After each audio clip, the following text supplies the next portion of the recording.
Alors bah là on est à Pirmil du coup au cœur de la zone d'activité Pirmil-les-Îles. On est devant le Plongeoir, donc un ancien cabinet d'experts comptables qui est devenu des ateliers d'artistes depuis septembre 2024.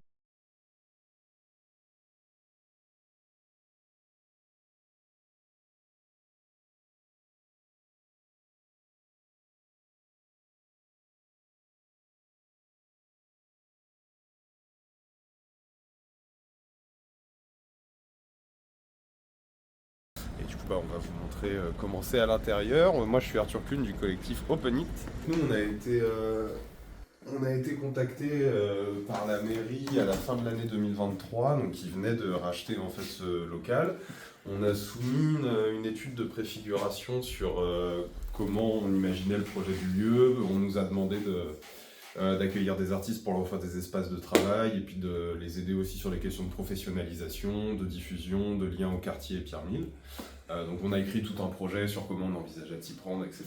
Ça a été validé, donc on est très heureux de ça. Et depuis août et surtout septembre, bah, du coup on accueille des artistes qui viennent y travailler et on est en gros 25 personnes. Donc là on a un premier atelier où il y a 3 personnes, donc Audrey Caron, l'illustratrice, Marion Barreau, notre illustratrice, et Song Zhang, un peintre. Moi, j'ai participé à un appel à projet qui était lancé par le collectif Open It, donc, qui mettait à disposition des ateliers d'artistes. Je travaille autour de l'image, donc principalement photo, aussi une recherche un peu plus large autour de l'image. Je donne des cours d'histoire de l'art. Je suis arrivé aux ateliers du plongeoir en répondant à l'appel à projet que j'avais vu sur Instagram. Et je suis ici en tant qu'artiste plasticien et je fais principalement de la sculpture et j'ai notamment une pratique de la côte de maille, comme vous pouvez le voir derrière moi. L'idée ici, c'est d'être un lieu avant tout dédié vraiment aux artistes professionnels. On n'a pas forcément vocation à accueillir beaucoup le public au quotidien dans nos locaux. Par contre, on a déjà des envies d'activités, d'événements un peu tournés vers le quartier. Par exemple, là, en décembre, les 13, 14 et 15 décembre, on va organiser le marché d'hiver du Plongeoir. Donc ça va être évidemment à destination avant tout du quartier, vu que voilà, ce sera ici. On aimerait travailler avec des partenaires, donc on rencontre les gens du Ripaillon, il y a la personne de Emmaüs Les Eaux Vives. Pour l'instant, comme là c'est encore tout récent, déjà on travaillait à l'accueil des artistes, on finit tout juste d'avoir les derniers travaux de fait pour que tout le monde puisse avoir son espace sans problème. Et puis après l'idée c'est de développer un peu des partenariats et puis si possible de mettre en lien des structures locales et avec des artistes qui ont des pratiques qui peuvent les intéresser.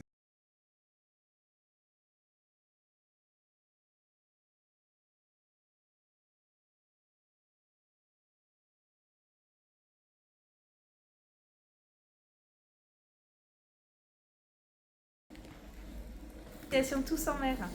On organise des séjours en voilier pour les personnes qui n'ont pas accès à la navigation. La moyenne de sortie d'un bateau d'un port, c'est en moyenne 2 à 3 jours par an. Et du coup, donc, on est parti un peu de cette révolte-là, de se dire que c'est pas normal, que la voile ne soit pas très accessible et que les bateaux sortent pas trop des ports. Et donc on noue des partenariats avec des propriétaires ou avec des agences de location pour pouvoir faire sortir un peu plus les bateaux.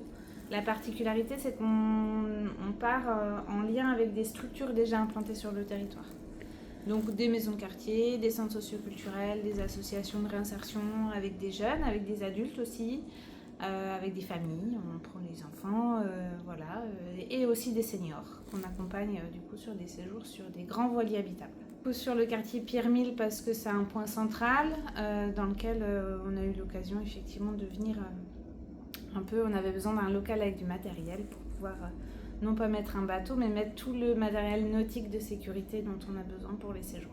Et le quartier est très dynamique et plutôt central et plutôt très intéressant. Permis de construire France qui est avec nous, donc il y a le permis de construire 44 qui est des locaux un petit peu plus loin et là c'est France effectivement.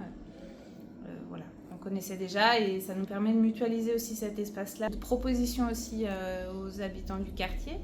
Et puis un partage aussi de notre quotidien en tant qu'association. Effectivement, on est au même moment sur les mêmes demandes de financement, donc ça nous permet d'échanger, de se rencontrer. On est un peu dans les mêmes problématiques du quotidien et puis on accompagne un public plus ou moins similaire. Donc à chaque fois, Les échanges et le partage, ça permet de ne pas se sentir seul dans notre association aussi.